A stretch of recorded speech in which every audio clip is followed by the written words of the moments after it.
In this video, we are going to demonstrate the anterior abdominal wall, muscles present in the anterior abdominal wall and the inguinal canal. We are not going into the details of the inguinal canal, we will just demonstrate the superficial inguinal ring and the deep inguinal rings.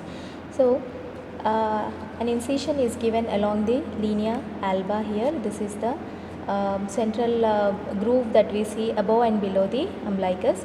So, along that line an incision is given. Because already the thorax is dissected, the incision along the costal margin is not given. Reflect the skin, then we can see the superficial fascia. The superficial fascia of the abdomen above the level of the anterior superior iliac spines, it is just a single layer which is a fatty layer that we can see.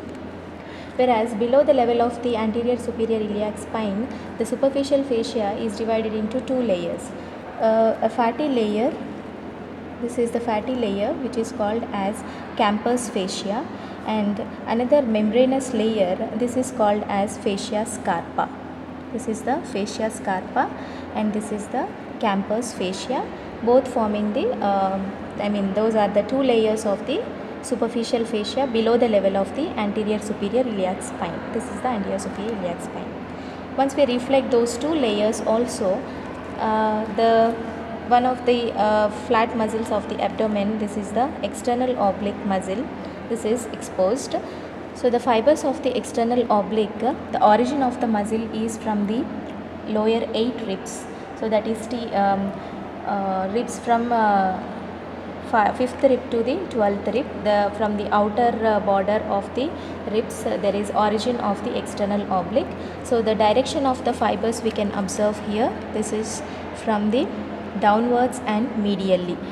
This is the direction of the fibers. So after that, here the muscle ends in an aponeurosis. So this is the aponeurosis of the external oblique, and when it reaches the inguinal region here, so the aponeurosis forms the inguinal ligament. The inguinal ligament extends from the anterior superior iliac spine to the pubic tubercle here. Within the aponeurosis of the external oblique, there is a deficiency near to the pubic tubercle. This is called as the superficial inguinal ring.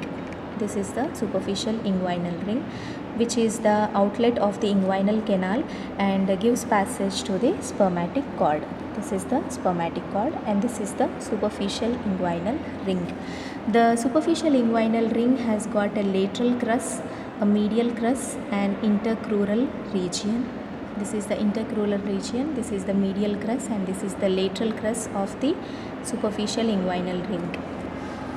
Once we then an incision is given, a vertical incision from the anterior superior iliac spine, a vertical incision till the level of the umbilicus is given, and another horizontal incision towards the umbilicus, and then one more vertical incision cutting through the rectus sheath. This is the rectus sheath, and the anterior wall of the rectus sheath, one of the component of the anterior wall is this external oblique aponeurosis. So the incision is made in this way, and the external oblique muscle along with the aponeurosis is reflected to expose the internal oblique muscle. So this is the internal oblique muscle. So the direction of the fibers you can observe here, because the origin of the internal oblique is from the lateral 2/3 of the inguinal ligament here.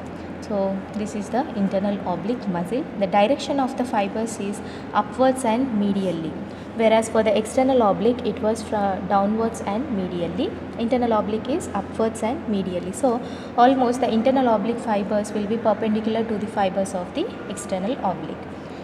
So other thing we have to note here is, this is the deep inguinal ring. Within the internal oblique muscle, a triangular V-shaped gap is there. This one here, this is the deep inguinal ring.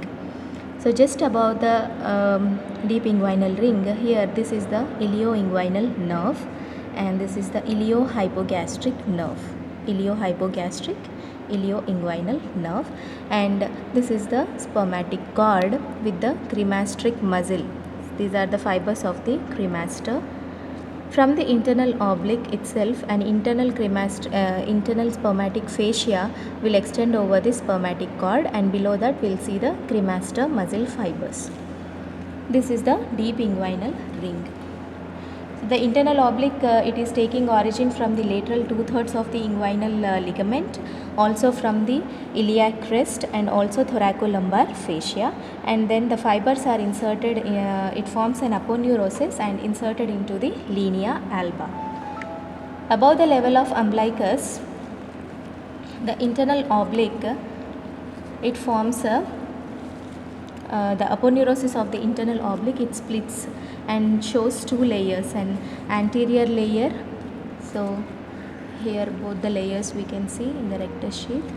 So here this is the anterior layer, and beneath that there will be posterior layer of the internal oblique aponeurosis. This, okay, that better can be described in the rectus sheath, formation of the rectus sheath.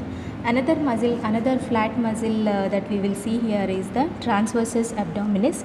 So along the lateral margin of the rectus sheath we have given incision so that to reflect the internal oblique muscle. So underneath this, these are the fibers of the transversus abdominis along with the fascia transversalis. This is the fascia transversalis, and these are here the two muscles cannot be separated actually, the internal oblique and the transversus abdominis, because they form the conjoint tendon below the level of the umbilicus. Now coming to the rectus sheath. So the rectus sheath is the sheath covering the, or sheath enclosing the rectus abdominis muscle. So it has got an anterior layer and a posterior layer. So the formation of the rectus sheath, the anterior layer is very thin above the costal margin. Now this is the costal margin. Above the costal margin, the anterior layer is thin because it is formed only by the aponeurosis of the external oblique. Then below the costal margin till the level of the umbilicus, the sheath is a little bit thick because it is formed by the aponeurosis of the external oblique along with the anterior layer of the internal oblique.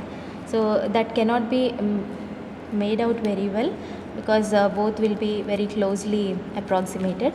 So at this level, the external oblique aponeurosis together with the anterior lamina of the internal oblique forms the anterior wall of the rectus sheath.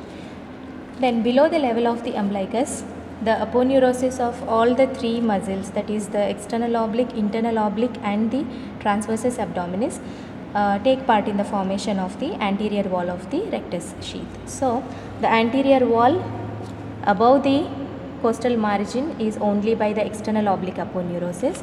Between the costal margin and the umbilicus, it is by the external oblique aponeurosis together with the anterior lamina of the internal oblique.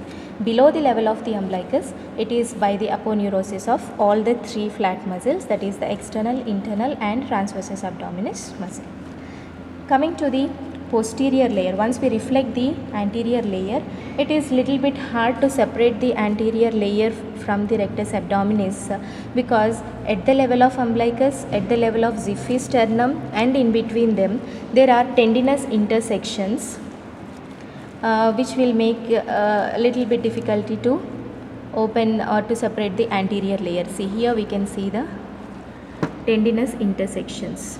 These are the tendinous intersections within the rectus abdominis muscle. So at this level, to separate the anterior layer of the rectus sheath, it will be little bit difficult. Then this is the rectus abdominis muscle. Once we open the anterior layer, in the lower part of the rectus abdominis, we will see a triangular muscle. This muscle is called as pyramidalis muscle. This is the pyramidalis muscle. It is absent in 20% of the people. This is the pyramidalis muscle. Then we have to give a nick along this rectus abdominis and reflect the lower part to expose the inferior epigastric vessels. These are the inferior epigastric vessels which lie medial to the deep inguinal ring. Okay, this is the deep inguinal ring, and these are the inferior epigastric vessels. This bear a clinical importance in hernias. So that will be discussed in the next topic. And another thing, upper part of the rectus abdominis is reflected to observe for the superior epigastric vessels. These are the superior epigastric vessels, and this forms the posterior layer of the rectus sheath. This is all the posterior layer. Now, formation of the posterior layer above the costal margin, the posterior layer is deficient and the muscle rests directly on the 5th, 6th and 7th costal cartilages, whereas below the costal margin the posterior layer is formed by the posterior lamina of the internal oblique as well as transversus abdominis aponeurosis. So this is the posterior layer. Below the level of the umbilicus, the posterior layer is deficient.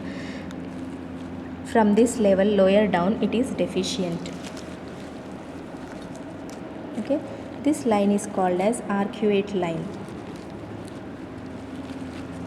This line, this is called as arcuate line, and below this level the posterior layer is deficient. And what you are seeing here is, this one is the extraperitoneal fat and this is the parietal peritoneum. Extraperitoneal fat and parietal peritoneum, and this is the arcuate line below which the posterior wall of the rectus sheath is deficient.